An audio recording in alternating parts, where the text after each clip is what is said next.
اعوذ باللہ من الشیطان الرجیم بسم اللہ الرحمن الرحیم اللہم صلی علی محمد و علی آل محمد۔ اللہ جل شانہ کا بے حساب کرم احسان اس ذات کا کہ جس نے ایک دفعہ پھر قرآن مجید سمجھنے کے لیے یہاں پہ ہمیں اکٹھا کر دیا۔ آج ہم انشاءاللہ 12واں پارہ سورہ ہود کی آیت نمبر 47 سے اپنا سبق شروع کریں گے۔ سورہ ہود آیت نمبر 47۔ اعوذ باللہ من الشیطان الرجیم بسم اللہ الرحمن الرحیم قال رب انی اعوذ بک ان اسألک ما لیس لی بہ علم والا تغفر لی وترحمنی اکم من الخاسرین۔ پچھلے سبق میں ہم نے پڑھا تھا کہ اللہ تعالیٰ نے نوح علیہ السلام کو منع فرمایا کہ آپ نے وہ سوال نہیں کرنے جس کا آپ کے پاس علم نہیں ہے، کیونکہ ہر چیز کا علم میرے اللہ کے پاس ہے۔ تو یہ بات سننے کے بعد نوح علیہ السلام نے کیا کہا؟ کہا نوح علیہ السلام نے کہا رب، اے میرے رب، انی اعوذ بکا، میں آپ کی پناہ میں آتا ہوں، میں آپ کی پناہ پکڑتا ہوں، آپ کے بغیر میرا کوئی سہارا نہیں ہے، بے شک آپ کے بغیر میرا کوئی سہارا نہیں، میں آپ کی پناہ چاہتا ہوں۔ ان اسألکا، کہ میں آپ سے کوئی بھی سوال کروں۔ اللہ نے سوال کرنے سے منع کیا۔ دیکھیں نبی کی دعا، دیکھیں ایمان والوں کو سکھانے کے لیے اللہ پاک نے اس کو قرآن کا حصہ بنا دیا۔ قیامت تک لوگ اس سے سیکھیں کہ اگر کسی بات پہ رب ناراض ہوتا ہے، ہمیں قرآن سے پتہ چلتا ہے، نبی کریم صلی اللہ علیہ وسلم کی حدیث سے پتہ چلتا ہے، تو فوراً اس سے رجوع کریں اور پھر اللہ سے ہی معافی مانگیں اور اللہ سے ہی وہ طاقت بھی مانگیں کہ اس گناہ سے آئندہ انسان بچتا رہے اور نیکی پہ انسان کو استقامت ملے۔ تو فرماتے ہیں نوح علیہ السلام کہ اے میرے رب، مجھے تیری ہی پناہ چاہیے، میں آپ کی پناہ میں آتا ہوں کہ میں سوال کروں ما لیس لی بہی علم، کہ میرے پاس جس کا علم نہ ہو۔ یعنی اللہ تعالیٰ نے فرمایا کہ اے نوح علیہ السلام، وہ سوال نہ کریں جن کا آپ کے پاس علم نہیں ہے۔ تو آپ نے فوراً اپنی علم کی کمی کا اقرار کیا اور کہا کہ یا اللہ، میں آئندہ بھی آپ کی پناہ چاہتا ہوں کہ میں کوئی ایسا سوال کروں جس کے بارے میں مجھے علم نہ ہو اور تیری ذات اس کو ناپسند فرمائے۔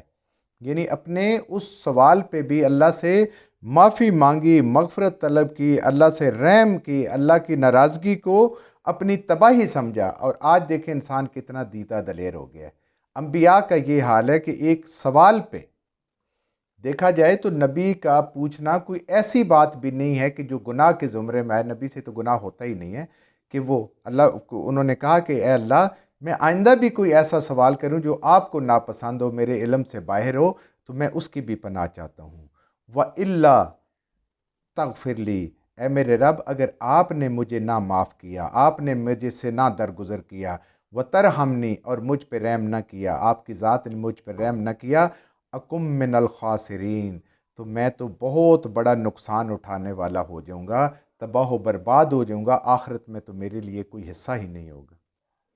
یعنی اللہ کے نیک بندے ایسے عاجز ہوتے ہیں کہ وہ اپنی نیکیوں کو یاد نہیں کرتے کہ میں نے فلاں نیکی کی تھی 950 سال، یا اللہ میں نے ان سب کو دعوت اور تبلیغ کی، پتھر کھائے، ان کی باتیں سنی، دل دکھا، سارے کام ہوئے، نہیں، فوراً عاجزی اختیار کی کہ یا اللہ، میں تجھ سے ہی بخشش طلب کرتا ہوں، اس بات کی بھی اور آئندہ کی باتوں کی، اور تجھ سے رحم طلب کرتا ہوں۔ اب دیکھیں اہل مکہ بھی یہی سمجھتے تھے کہ ہم حضرت ابراہیم علیہ السلام کی اولاد ہیں، ہمیں حضرت ابراہیم علیہ السلام کی اولاد ہونے کی وجہ سے اللہ کے ہاں جو مرضی ہم کرتے رہے، ہمارے پاس بخشش اور مغفرت ہمارے لیے پکی ہے۔ نہیں، بخشش اور مغفرت یہودیوں کا اور عیسائیوں کا بھی یہی خیال ہے۔ مغفرت اللہ پاک نے کس سے جوڑی ہوئی ہے؟ عقیدے سے جوڑی ہوئی ہے، نسبت سے جڑی ہوئی بد عقیدہ لوگوں کی، غلط کار لوگوں کی اللہ پاک نے اس عقیدے کی اللہ نے جڑ ہی کاٹ دی ہے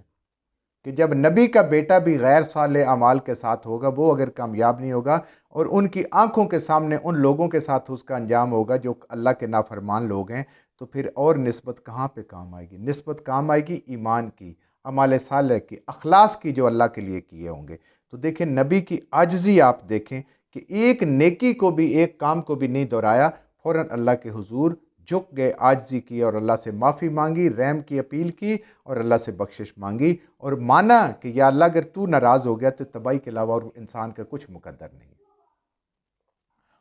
قیلا، اللہ نے فرمایا، اللہ نے جواب فرمایا یا نوح،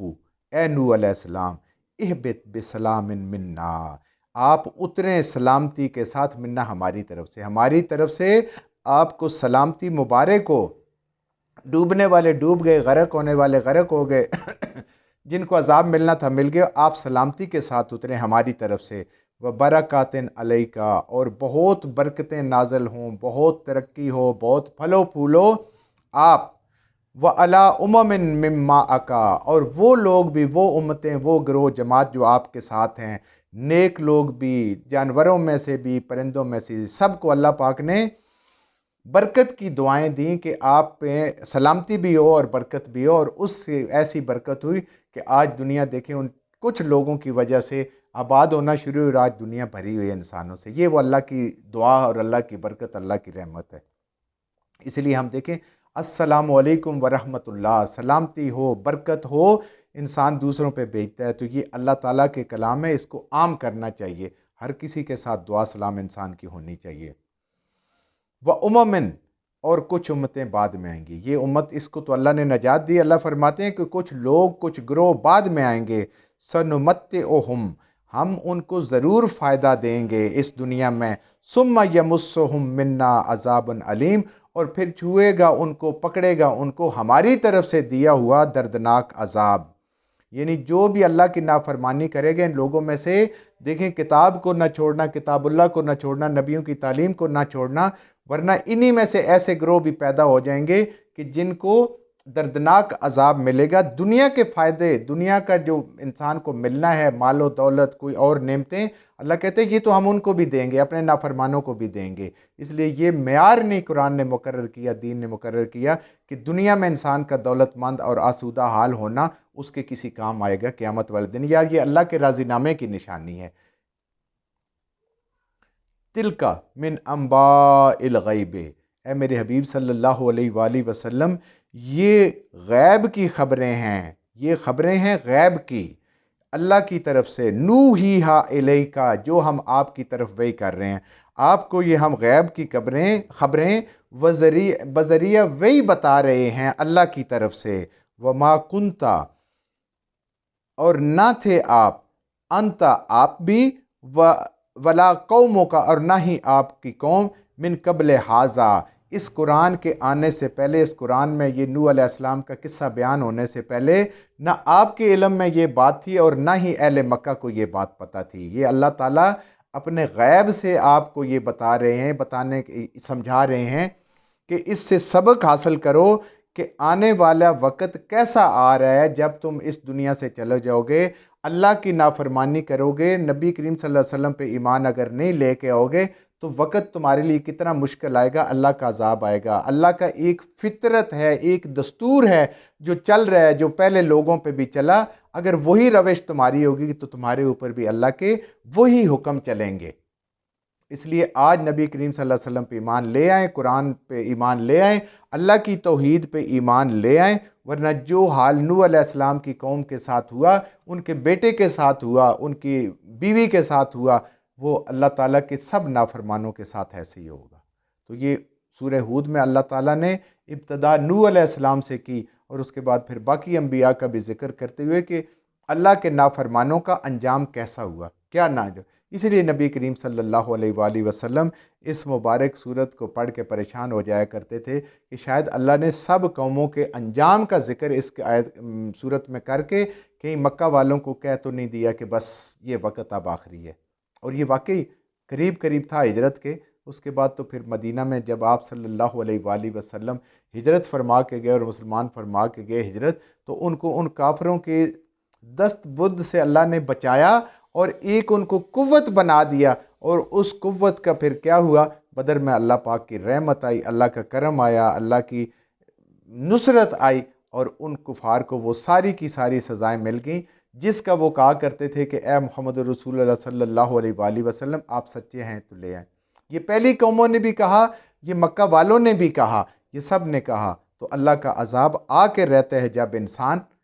اللہ کی نافرمانی کرتا ہے، نبی کی بات نہیں مانتا، تو پھر اس کے بچنے کی کوئی امید نہیں. یہ اللہ تعالیٰ ہمیں اس سے یہ سمجھا رہے ہیں کہ تمہارا ایمان فائدہ ہوگا. کسی مخلوق پہ بھروسہ نہ کرو، خواہ وہ جتنا مرضی کوئی نیک آدمی ہو، وہ وقت کا نبی ہی کیوں نہ ہو، وہ بھی تمہیں بچا نہیں سکتا اگر تمہارے اندر ایمان اور اعمال صالح نہیں ہیں. جو کچھ ہم نے صحیح پڑھا اللہ ہمارے ذہنوں میں دلوں میں بٹھا دے. جہاں جہاں پڑھتے ہوئے بولتے ہیں ہم سے غلطیاں ہو گئی، اللہ ہمیں معاف فرما دے، اور ان غلط باتوں کو ہمارے ذہنوں سے دلوں سے اللہ کی ذات نکال دے.